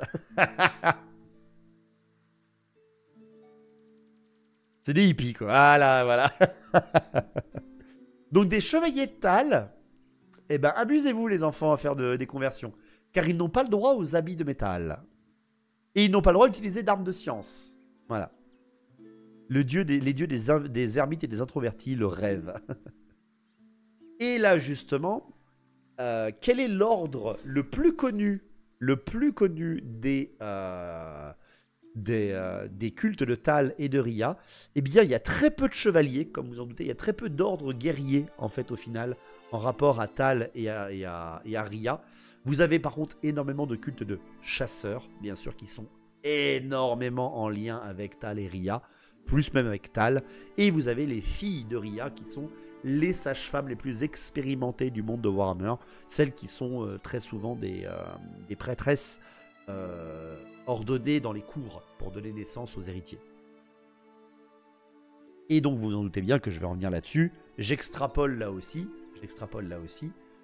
Rhea, la déesse mère, la déesse protectrice, la déesse de la terre et donc du foyer, entre guillemets. Un autre peuple en a une déesse comme ça. Alaya, les nains. Littéralement, c'est la même, c'est vraiment la même. Tal, dieu de la chasse, dieu de la nature majestueuse. Je n'en ai pas trouvé d'égal du côté des nains. Je trouve pas qu'il y en ait. Même si on peut considérer que Valaya est également un lien avec la nature. Mais par contre, du côté elfique, alors là, il n'y a même pas de négociation à avoir avec moi, les enfants. Le nom de ces deux dieux qui à la base n'en étaient qu'un seul, je vous le redis à voix haute, je le relis là pour pas dire de conneries, il s'appelait Ichernos. On a le dieu de la chasse et la déesse de la terre, la déesse de la vie, Kurdus et Isha. Aucune négociation à avoir avec moi, ce sont les mêmes. Sachant qu'en plus, ils sont mariés. Ils sont en lien. Et ils ont donné naissance aux autres dieux. Comme dans le panthéon elfique. La nature, c'est le truc qu'on crame pour la forge. Ils s'appellent Isha, elle n'avait même pas 18 ans. Donc voilà. Tal et Rhea, ultra intéressant également. Et en fait, on comprend que les dieux, c'est vrai que ça se ressemble beaucoup, plus on cherche. Ichernos, inspiration du dieu cerf gaulois Cernunnos, j'aime beaucoup. C'est vrai, Chogoris? Super intéressant, merci beaucoup. Cernunnos, je connais pas du tout. En Vermintide, les humains, bien qu'ils sont impériaux, ils croient chacun en un dieu différent. Bah oui. Logique. Ça fait un peu Pokémon. Ah putain, mais au secours. Cernunnos? Ah ouais, ok, intéressant. Putain, on en a déjà 1h30. Je savais que ça allait durer beaucoup trop longtemps. Bon, allez, on passe au suivant. Oui, bon, alors là, voilà, on a fait les dieux de la terre. On va faire les dieux de la mer, parce que sinon, après, ça va commencer à gueuler. Tu peux vénérer un dieu ou tous à la fois tant que tu payes tes taxes. Il n'y a pas de monopole. Par exemple, on va en parler pour les déesses, les prêtresses de Myrmidia et de Chalia. On va en parler. Moïse, putain de merde. Au secours. Coucou Poséidon. Manan, M-A-N-A, 2-N, le dieu de la mer, bien évidemment, le dieu des océans, des tempêtes, le dieu des poissons aussi, bien sûr. Ce cher petit dieu, alors c'est faux, c'est un dieu très important. Manan est un dieu très en lien et très prié dans tout peuple qui est en lien avec la mer, dont vous vous doutez bien que son siège n'est pas à Nuln, il n'est pas à Talabeim, il n'est pas à Midenheim, il n'est pas à Aldorf, il est à Marienburg, bien sûr. Je crois que tu as oublié un L. Non, et j'ai pas oublié le T non plus. Manan, le dieu de la mer. Le symbole de Manan, c'est l'albatros, c'est la sirène, c'est la vague. Et ce dieu possède en grande prêtresse une matriarche à Marienburg. Donc c'est plutôt là aussi, là, un dieu dirigé par des femmes, un peu comme Rhea, qui est une déesse dirigée par les femmes, enfin représentée par les femmes. Et donc, Manan, c'est le premier dieu dont on va parler qui est pas gentil. Autant Sigmar, Tal, Ria, Ulrich, même Ulrich, tant que t'es honorable, ça va, tu vois. Mais alors Mannan, il est représenté par la colère et les caprices. Voilà. Disons qu'il est un peu comme l'océan. Voilà. Je serai aussi belle et terrible que l'aurore, aussi traîtresse que la mer. Tu vois, voilà, c'est ça. Bah, et encore une fois, l'inspiration est très simple. Hein. Et donc, justement, ce Mannan est un dieu qui fait peur. Poséidon est une enflure, hein, donc c'est pas surprenant. C'est vrai. Il est capricieux, voilà, il est très capricieux. Preuve que c'est un dieu elfique aussi. Mes enfants doivent être disciples de Mannan. Colérique capricieux, c'est un nain. Il cache un monstre géant dans ses profondeurs comme les océans du vieux monde. Mannan, il compte sur les fleuves. Alors justement, c'est très important, justement, tu vas comprendre, Otmar. Parce que c'est tout ce qui est en lien au maritime, Mannan. Et vous vous rappelez, je vous en ai parlé dans l'épisode 1 et dans l'épisode 2. Quel est le moyen de locomotion le plus utilisé dans l'Empire? Les bateaux. Les navires. Ce qui fait que Mannan est ultra présent partout dans l'Empire. Et c'est là que ça va poser problème. C'est là que ça va poser problème. Pourquoi? Je vais vous parler des commandements de l'église de Mannan. Voilà. Alors, je vous le dis tout de suite, j'en ai enlevé la moitié. Sinon, on aurait fait 15 minutes rien que là-dessus. Vous connaissez des marins dans la vie? Encore aujourd'hui, des vrais marins aujourd'hui qui vont sur des bateaux métalliques d'aujourd'hui. C'est certainement les personnes les plus... comment on dit qui croient en des légendes. J'ai oublié le mot. Superstitieuses. Ce sont les personnes les plus superstitieuses que je connaisse. Littéralement. Eh ben, c'est très bien représenté dans Warhammer. Très bien représenté. Voici les commandements quand vous êtes un prêtre de Mannan, ou les commandements qui doivent se passer sur chaque navire. Obéissez au capitaine. Ne tuez pas les albatros. Ne jamais siffler sur un bateau ou dans un temple de Mannan. Ne jamais embarquer le 13e jour. Ne pas se couper les ongles ou les cheveux en mer, car c'est une mauvaise offrande pour Mannan. Ne jamais tourner le dos, ne jamais se tourner vers le port quand on part. Ne jamais jeter de pierres sur un bateau ou dans la mer. Ne jamais prononcer le mot noyer.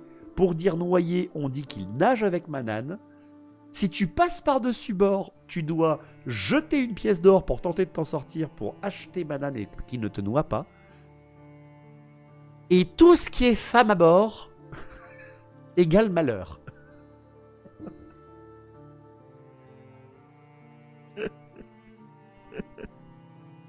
Et j'en ai enlevé la moitié.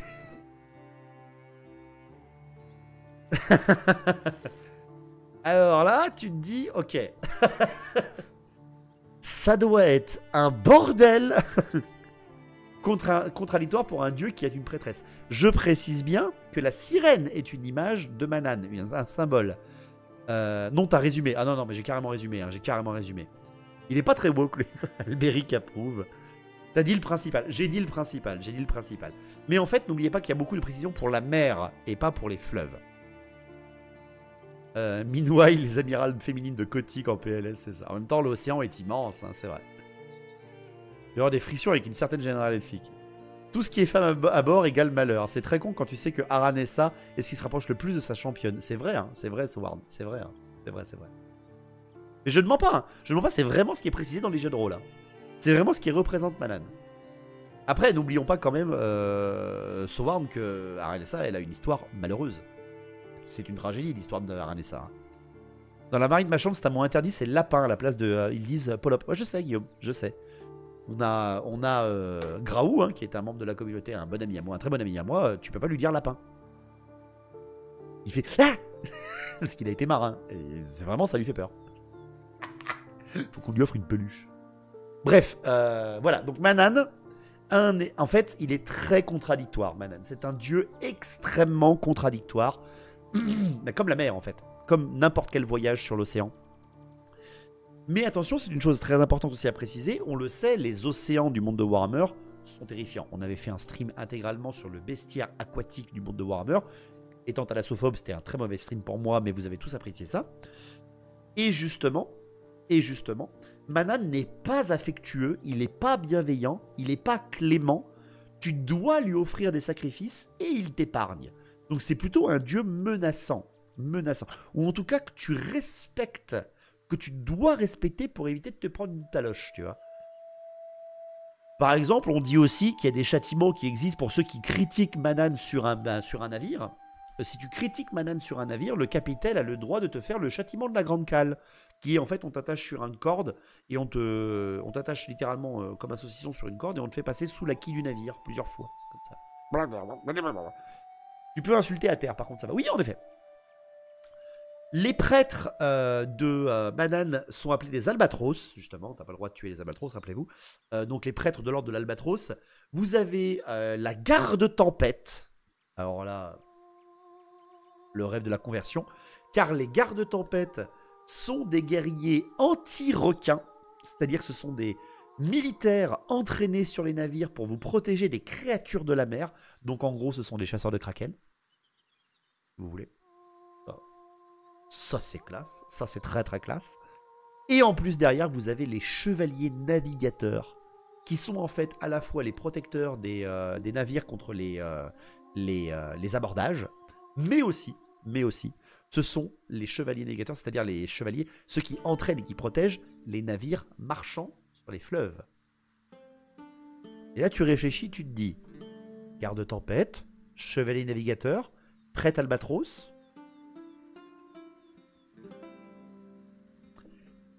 T'as un peu de quoi te faire une conversion d'armée assez sympa. Voilà, on va pas se mentir. Et justement, on parle un petit peu de cette garde tempête qui sont les guerriers anti-requins parce que Manan a un ennemi. Alors, Manan a un ennemi ou alors, ça dépend de certaines personnes qui le décrivent, ou alors un côté maléfique. Parce que là, il n'est pas maléfique, il est juste chiant. Il y a soit le côté maléfique, soit l'ennemi héréditaire de Manan qui s'appelle Stormfells. Stormfells qui est le dieu requin, qui est un culte interdit dans l'Empire, Stormfells, et qui lui est le dieu des monstres marins. C'est lui la menace de l'océan, la corruption des océans qui vient des monstres du fond des océans.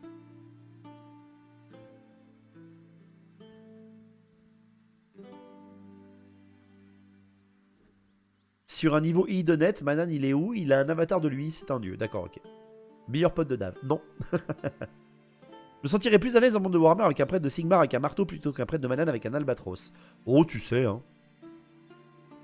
Tu sais, hein. Tant que le dieu te protège, moi ça me va. Hein.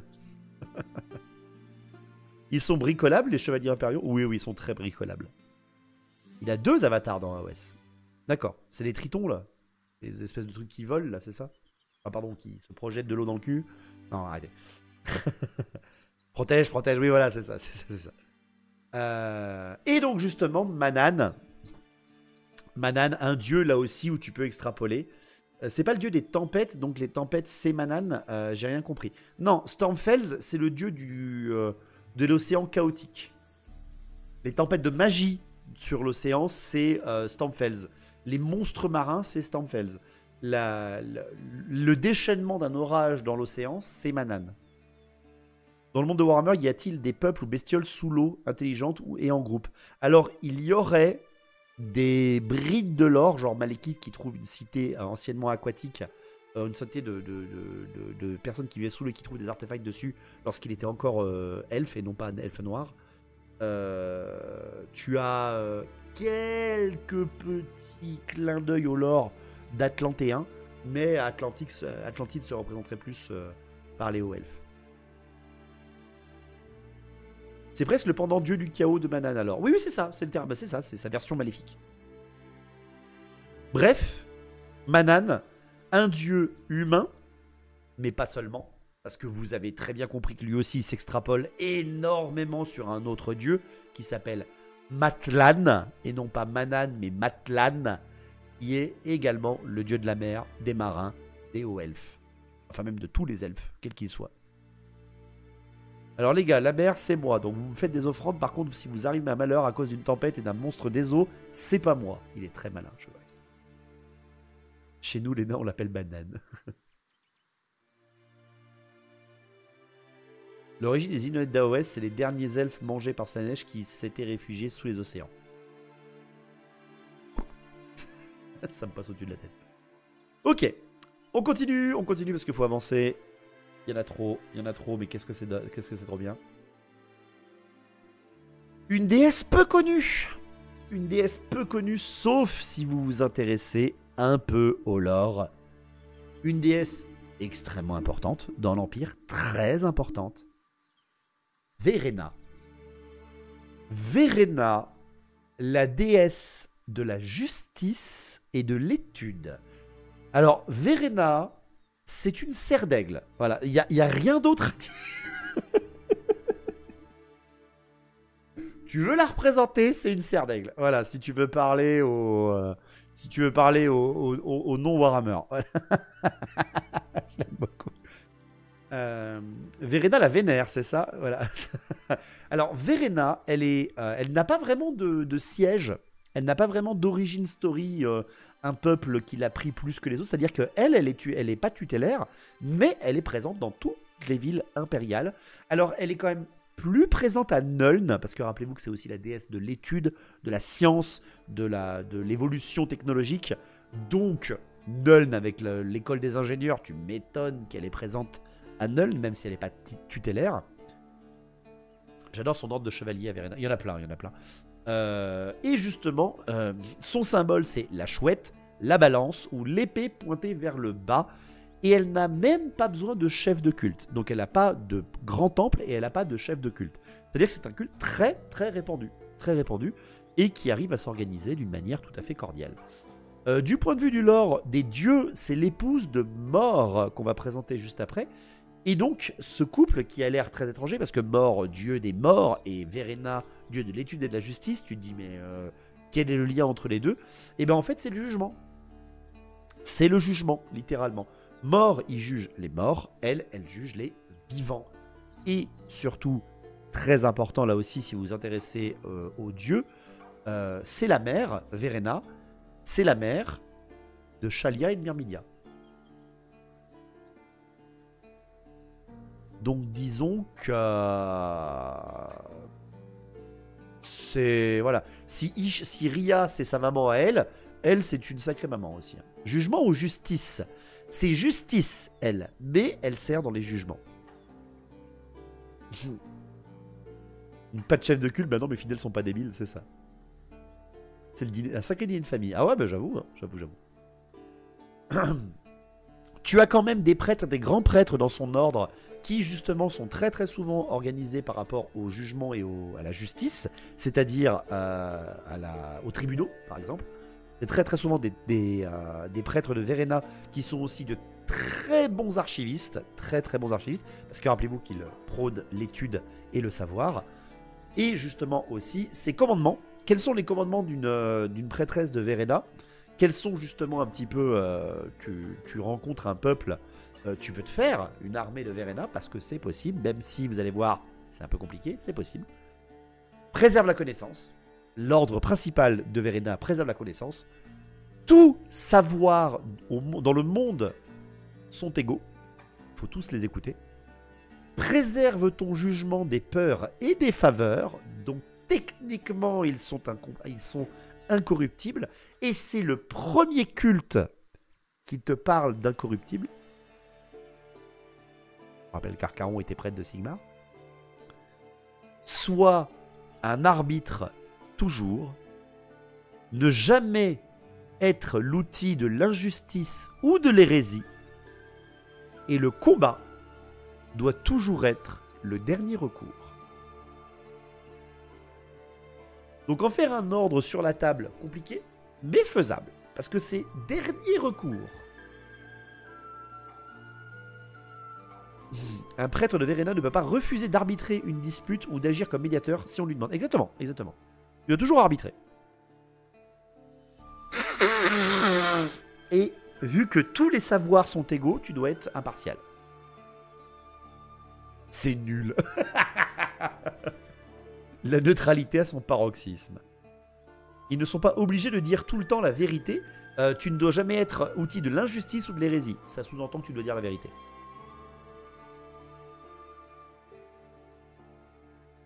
J'ai l'impression qu'il y a 2-3 laïcards dans le chat, vous avez bien raison. Qu'est-ce que tu veux? Il faut tout pour faire un monde, même l'ennui. Gorg désapprouve. Alors, elle a des ordres. Elle a des ordres combattants, Verena, vous vous en doutez bien. Elle a l'ordre des mystères, qui est littéralement l'ordre enquêteur, également répurgateur. Elle a les gardiens des lois, qui sont un petit peu, si vous voulez, les prétoriens des archives. Et elle a les porteurs de balance, qui sont très connus aussi, pour être un petit peu des anathèmes de l'injustice. Même les nécromants doivent être respectés. Tu vas voir, je te rappelle que son mari, c'est mort. Tu vas voir qu'il y a un petit lien avec ça. Mon père, c'est le dieu de la mort et ma mère, c'est la déesse de la justice. Je te les présente ce soir. J'avoue. Quand l'hérésie est le seul moyen d'échapper à l'injustice. Attendez, je sens deux bosses qui grattent sur mon front. Méfie-toi, Lisbor, méfie-toi. Non mais moi je dis c'est mort. C'est mort. Donc Verena, plutôt sympa. Moi j'aime bien l'idée de Verena.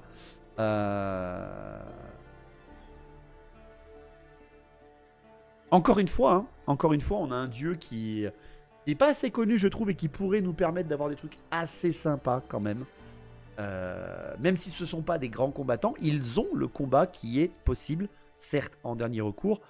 Rappelons-nous que du point de vue de n'importe quelle divinité du monde de Warhammer qui n'est pas chaotique, le chaos est un dernier recours. Si dans le sujet il y a chaos, c'est que c'est le dernier recours. C'est-à-dire qu'il faut tuer, il faut détruire. Tous ceux qui te disent le combat est de dernier recours, il ne faut pas tuer, il ne faut pas... Ouais, alors quand ça parle du chaos, c'est non. C'est autre chose. Tu sais, c'est un peu comme les croisades, tu vois. Tuer un hérétique n'est pas un meurtre, tu vois. Ça reste des cultes, les enfants. Verena, ça doit être la seule déesse humaine que les nains jalousent ou auraient aimé inventer. Eh bien justement, je reviens à cela. Verena, déesse de l'étude de la science, de l'évolution technologique et de la justice, ça peut se projeter aussi. Ça peut se projeter. Parce que le dieu de la science et de l'évolution technologique, mais aussi du savoir et de la préservation de la connaissance, chez les nains, il y a quand même Gruni, quoi. Donc Gruni est une femme. Ou alors une femme est Gruni. Voilà. C'est compliqué, c'est compliqué. Mais Gruni se transmet parfaitement à cette déesse. Verena représente parfaitement ce point de vue-là. Surtout que Gruni, c'est aussi injuste. Quelqu'un qui ordonne, enfin qui départage. Donc ça marche. Et du point de vue elfique, on en a un autre. Le dieu de la connaissance, le dieu de la justice, ou en tout cas de l'impartialité, le dieu qui veut tout savoir et a égal pouvoir, etc. Oès. Oët est bien présent, là aussi, encore une fois. Encore une fois, ces dieux se projettent. Est-ce que ces dieux sont les mêmes, mais qu'ils sont captés de manière différente par les peuples qui y croient? Évidemment. Sors pas des vannes comme ça, j'ai éclaté de rire dans ma coloc à 22h. Et alors, depuis quand les colocs, elles s'endorment à 21h30? La justice est aveugle. Verena, Gruni, la sexuée.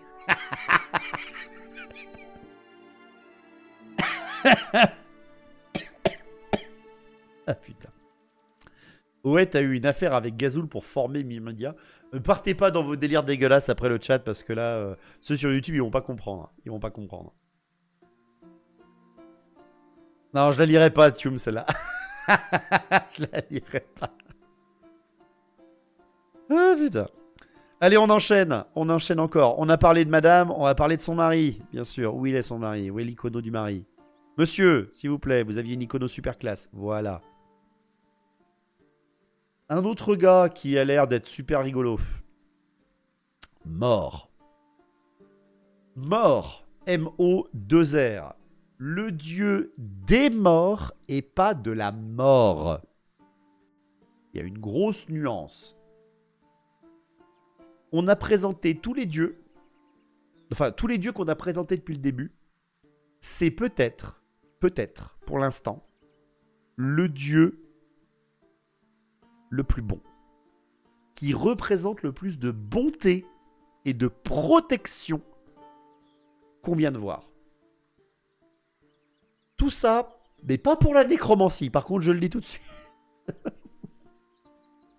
Alors, voilà, la mort, c'est celui que tu apprécies voir quand tu meurs. Voilà, tu te dis, ok, bon, lui il est là, tout va bien. Le plus bon, ça se voit, voilà. Il y a du bon en ce monde, monsieur Frodon, et t'as littéralement un mec encapuchonné avec un masque de mort et une faux, quoi. Ces filles qui trouvent une photo de papa mort durant sa jeunesse. Ça paraît évident au premier coup d'œil, hein, c'est ça, ne jamais se fier aux apparences, c'est normal. Le siège de son culte, parce que Mort a un siège de culte, mais attention, il n'est pas dans l'Empire. Important, il est en Tilé. Le siège de Mort est à Lucini. Lucini, voilà. Et il n'a pas vraiment de chef de culte, car Mort représente la protection des morts et le fait que l'au-delà n'est pas terrifiant, contrairement à celui des elfes. C'est quelque chose qui est calme. Voilà. Son symbole, ses symboles, c'est soit le portail de pierre, soit le corbeau, soit la rose noire. Rose noire, magie. Voilà, Duld, vous en doutez. Bien sûr, avec Elspeth von Draken. Il est le dieu des morts, il veille sur eux et leur âme. Mais aussi, il est le dieu des rêves et des prophéties. C'est-à-dire que quand tu rêves, quand tu es en train de dormir et que tu rêves dans le monde de Warhammer, c'est un petit peu comme le monde de Dragon Age, encore une fois. Tu es proche de l'immatériel. Ton âme est proche de l'immatériel, elle est proche de l'éther. Et donc, tu peux voir des parcelles, peut-être. Si tu fais un cauchemar, tu vois des parcelles du dieu du chaos, des royaumes du chaos. Et parfois, si tu fais une prophétie ou si tu vois dans tes rêves une prémonition, tu peux voir Mort qui te parle. Pourtant, les alternatives à Mort, c'est sympa, non? Le chaos, Nagash, voilà. Ouais, super, super Clader, ça donne vachement envie. La pyramide noire de Nagash non plus. Non, ça, il aimerait pas Mort. Il aimerait pas du tout. Mais pas du tout, du tout. Il est l'ennemi juré des nécromanciens, des trafiquants de cadavres et des pilleurs de tombes. En gros, tu déranges les morts, le mort te défonce. Et attention, hein, le dieu est puissant, mais alors ses prêtres, c'est pas n'importe qui non plus. Et ses chevaliers non plus. Et lui, t'as pas le droit d'avoir une arme. Non, lui, c'est bon, qu'importe, hein, toutes les manières fonctionnent. Genre, tous les morts, alors, tous les morts qui sont de son culte. Voilà. Il te morave, exactement. Les commandements de mort, les rites funéraires et les veilles mortuaires doivent être obligatoires. Affronte toujours les nécromanciens et les morts vivants. Sois toujours respectueux des défunts et de leurs familles. Et sois attentif à tes rêves. Voilà. C'est ça, les commandements de l'église de mort. Donc elle peut aller à la guerre. Elle peut faire des prophéties et des aruspices. Et dès que tu auras un mort dans la famille, tu sais que tu auras un prêtre qui va venir te présenter ses respects. Je serais un mauvais guide touristique. Donc, mort assez classe. Il a, ses prêtres sont appelés des augures. Il y a l'ordre du suaire, la garde noire qui fonctionne aussi. Il y a les chevaliers de mort, bien évidemment, avec leurs grandes armes. Et vous avez bien sûr la principale activité du culte de mort, c'est justement veiller au bien-être, à la bonne passation dans l'au-delà des morts. Donc ce sont beaucoup des prêtres que tu rencontres au moment de ta mort, ou que tu rencontres pas, mais que ce sera peut-être ta dernière vision, quoi que ce soit. Mais aussi, ça sera énormément de contact avec les sépultures et les enterrements. La Convention de Genève, rien à faire. Nucléarisez-moi ce nécromancien. Ça, par contre, ouais. Perso, un de mes dieux préférés côté impérial. Ah, il est très très sympa. Attentive à tes rêves, c'est-à-dire, parce que comme je l'ai dit, c'est un dieu qui est en lien aux prophéties et aux rêves. Donc si tu fais un rêve prophétique, ou en tout cas si tu fais un rêve assez ésotérique, assez magique, entre guillemets, un truc qui te murmure un futur, c'est peut-être mort qui te murmure quelque chose. Parce qu'on raconte qu'il a un peu le don de prophétie. Il gère et surveille les cimetières, entre autres, ouais, les prêtres de mort, entre autres. Les nécromanciens sont souvent des renégats de mort et de la magie d'améthyste. Exactement.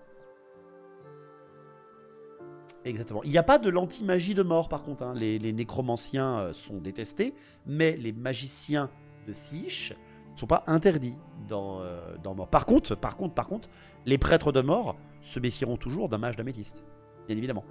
Parce que s'ils passent de l'autre côté, ça devient de leur ennemi juré.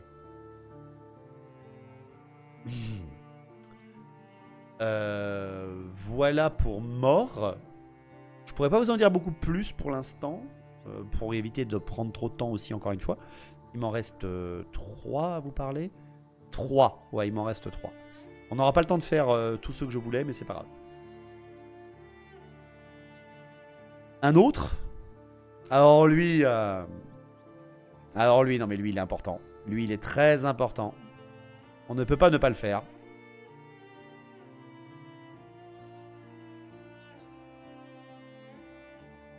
Ranald. Alors oui, ah si, pardon, excusez-moi. Excusez-moi, si, un dernier truc avec mort, pardon, je me suis ouais. Ah, excusez-moi YouTube, excusez-moi Twitch. Un dernier truc avec mort. Extrapolons. Est-ce qu'il existe de ce dieu-là chez les autres peuples? Bien oui, encore une fois. Gazul. Gazul chez les nains. C'est pas l'un des 3 dieux tutélaires des nains. Mais Gazul existe, le dieu des protections des morts. Pareil chez les nains. Et vous avez Sariel du côté des elfes, qui est le protecteur, le dieu protecteur des elfes pour l'âme des morts et les prophéties. Donc, ça marche aussi pour transparaître ce dieu dans d'autres peuples. Donc Ranald, alors là, Ranald... Gazul Traka? Non, pas celui-là. Le dieu du wargame, Ranald. Voilà, on pourrait dire ça, Ranald... C'est le dieu du hasard, le dieu de la chance et le dieu du peuple. Voilà. Alors, Ranald, c'est vraiment... c'est la vanne. Voilà, véritablement, j'adore ce dieu. J'aime beaucoup ce dieu. Il est basé... Alors, son culte serait basé... Mais c'est un culte très secret, très... C'est n'importe quoi, Ranald. Vous avez dû comprendre. Il serait basé vers Marienbourg, mais c'est pas vraiment sûr. Il n'aurait... pas de chef de culte, bien évidemment. Son symbole, c'est l'index croisé avec le majeur, la corneille ou le chat. Et en fait, Ranald, vous l'avez compris, c'est le dieu des filous, c'est le saint patron des voleurs, mais c'est aussi le champion des opprimés. Il est le fléau des matuvus et il est un rôdeur nocturne. Il représente l'excitation du risque. Il représente la justice rendue aux pauvres. Et chose importante aussi, il déteste la violence gratuite. Donc c'est pas le côté assassin. Un prêtre de Ranald, il faut énormément de roleplay. Alors encore une fois, il n'y a pas vraiment de chef de culte, mais tu as des gens qui croient en Ranald. Mais est-ce qu'il y a des prêtres de Ranald ? Que prêtre du hasard, de la chance du peuple, c'est plus des personnages importants que des prêtres, en fait. Je vous raconter l'histoire de Ranald assez simple. En tant que dieu, il aurait réussi à ne pas mourir au moment de sa mort, parce que Ranald, apparemment, était aussi un humain. Mais est-ce que c'est un mensonge ou pas? Personne ne le sait, parce que c'est aussi le dieu des mensonges, le dieu des filous.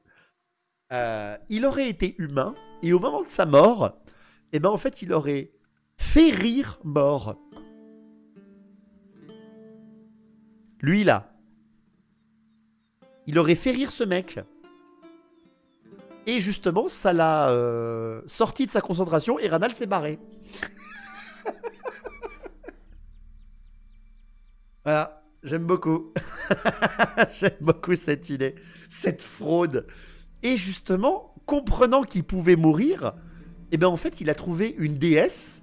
Shalia, donc la fille de mort, et il l'a charmée, et il l'a même fait fiancer. Elle a juré de se marier avec lui, et Ranald, et Shalia comprenant que c'était une espèce de petite manigance pour le fait que, lui c'est un humain qui ne veut pas mourir, elle l'a compris, Shalia, et vu qu'elle ne peut pas vraiment punir Shalia, elle a dit, ok, bon, alors je suis pas sûr de vraiment t'épouser, mais je t'offre l'immortalité, est-ce que ça va? Et Ranald, il a fait « Ok !»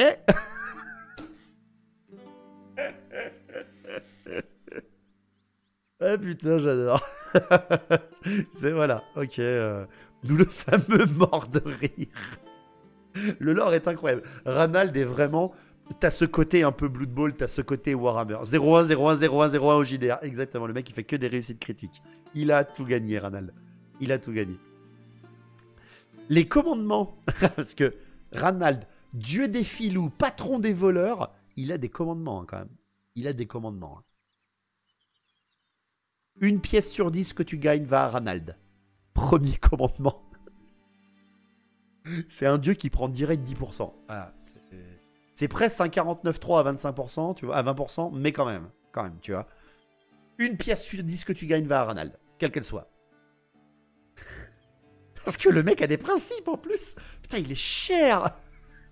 T'as intérêt que ce soit pas un galion de la 10 pièces, la 10e pièce, c'est ça. Vous avez également un autre commandement qu'il désapprouve de la violence gratuite. Donc, n'utilise pas la violence, ça sert à rien. C'est pour les moins que rien, la violence. Vis par l'esprit. Sois malin. Que n'utilise au combat que la dague ou le stylet. T'as pas besoin d'une grosse armure ou une grosse épée. Vis libre. Sois libre. Mais n'oublie pas, il n'y a pas d'honneur chez les voleurs. Méfie-toi de tes frères et de tes sœurs.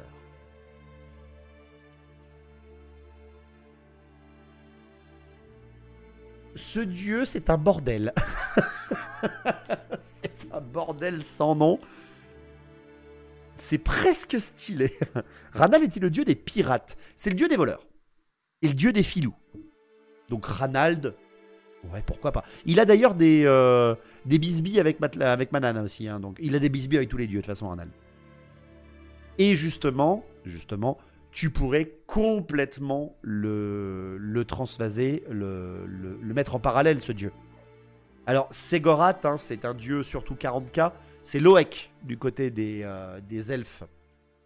Loek, le dieu du hasard, le dieu du mensonge, le dieu de l'illusion, le dieu de la musique, de l'inspiration, de la liberté, en fait, littéralement. Loek, c'est vraiment la représentation, je trouve, de Ranald. Qui, en plus, n'oubliez pas, est le champion des opprimés, le fléau des m'as-tu-vu et un rôdeur nocturne. C'est littéralement un Loek. Hein. C'est littéralement un esprit furteur, un esprit... C'est Loki, hein, si vous voulez.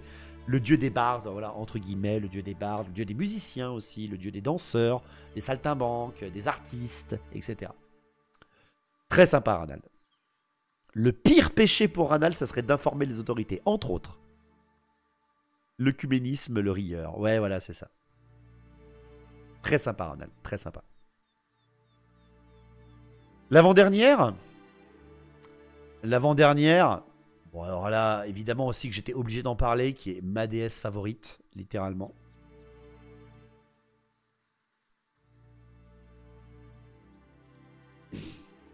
Myrmidia. Myrmidia. La vraie de vraie, exactement. Myrmidia. Alors, en effet, c'est complètement Athéna, ne cherchez pas, c'est littéralement la même. Il n'y a même pas d'efforts hein, qui sont faits, les gars. Myrmidia, alors, Myrmidia est la déesse de la guerre et de la stratégie. Alors, on a dit que le dieu des batailles, c'était Ulrich. Elle représente la guerre stratégique. Myrmidia, déesse de la guerre et de la stratégie, son siège d'ordre militaire et d'ordre politique et d'ordre religieux se trouve à Magrita. Donc ce n'est pas non plus une déesse impériale. D'ailleurs, l'histoire hein, du fait que tu les chevaliers du soleil flamboyant, les chevaliers de Myrmidia dans l'Empire, c'est qu'ils sont allés en croisade et ils ont vu une statue de Myrmidia tomber sur leurs ennemis qui a sauvé ces chevaliers lors des croisades contre l'Arabie, ce qui fait qu'ils ont ramené son culte dans l'Empire. Son siège étant donc basé à Magrita, la cité donc où ça s'est passé, en Estalie. Et la chef de Myrmidia, la chef du culte, s'appelle une Aquila Ultima. Dans son nom, il y a l'Aquila. Voilà. Ne cherchez pas à justifier le plagiat, c'est niqué d'avance. Ah oui, non mais c'est... Voilà. L'ordre des chevaliers du Zodiac, c'est ça. C'est une sista, littéralement. C'est littéralement ça. C'est littéralement ça. Le symbole de Myrmidia, c'est la lance et le bouclier. La lance et le bouclier. Si Ulrich représente la force en combat, Elle représente l'art de la guerre. Confucius, littéralement. Là, comment ça fait, c'est Confucius, le... Non, comment c'est Merci, Volpetit Studio, pour le raid. Merci beaucoup, bienvenue à tous. Bienvenue à tous. On est sur Warhammer Lore ce soir, et on est en train de parler des dieux. La Force the Empire, la victoire, c'est ça. Sun Tzu. Ouais, voilà, c'est ça. C'est ça. Elle est l'art de la guerre. Elle est vraiment l'art de la guerre. Elle est la stratégie incarnée. Elle est énormément présente dans les peuples humains du Sud. C'est certainement Myrmidia qui est la déesse tutélaire de l'Attilée, de l'Estalie et des principautés frontalières. Ce qui quand même n'est pas rien. Donc c'est une déesse guerrière. Elle est représentée toujours par une femme flamboyante, brillante, une icône de lumière. Elle est très célèbre justement pour ses combats auprès de ses chevaliers. Elle est donc vraiment une déesse qui se bouge le cul et qui combat. Quels sont les commandements qui pour moi vraiment sont vraiment des très bons commandements? Honneur et dignité avec tes ennemis et tes amis. Respecte les traités et les prisonniers. Pas de piété, non pardon, pas de pitié pour les ennemis de l'humanité. Respecte l'ordre et tu peux désobéir si c'est une absolue nécessité. Genre si tu reçois de mauvais ordres. Merci Edenaris pour le 39e mois. Arrête de Belgique pour 39 mois de soutien belge. Merci beaucoup Edenaris, merci beaucoup.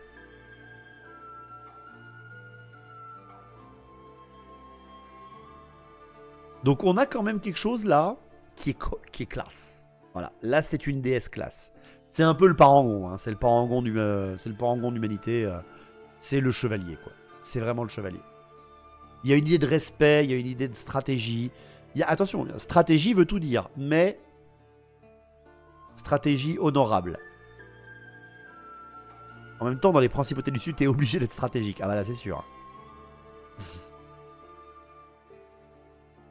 Meilleure déesse bretonnienne que la dame elle-même, mais bon, j'avoue. Merci, Bresburd. Merci beaucoup pour le Prime. C'est la dame de l'Empire. C'est pas la dame de l'Empire. Hein. C'est pas la dame de l'Empire. C'est une déesse du Sud à la base. Mais oui, d'accord. J'ai compris, pardon, Koriaki. J'ai compris ta phrase. Oui, c'est un peu l'égal de la dame, de la déesse de la dame dans l'Empire. À peu près, ouais. Je mettais une figurine pour mon empire d'une prêtresse de Myrmidia. Ah oui, mais faut y aller, hein, les gars. Elle devait être en Bretonie avant, la dame. Non, la Bretonie n'a pas eu de culte autre que la dame elle-même. Stratégie honneur, bon déjà, ennemi d'Escavel. Littéralement, Clader. Littéralement. Les ordres guerriers les plus connus, bien sûr, de Myrmidia, ce sont les Chevaliers du Soleil Flamboyant. Bien évidemment, les Chevaliers de Myrmidia. Les Chevaliers de l'Aigle, les Chevaliers de la Lance de la Vertu. Et elle a aussi un ordre de sœurs de combat, les Sœurs de Myrmidia. Et ça, c'est classe. Ça, c'est classe. Il n'y a vraiment que la Dame du Lac, aucune autre divinité. Alors, si, tu vas voir justement, tu vas le voir, Nérou, juste après. Mais c'est la déesse tutélaire, la Dame du Lac.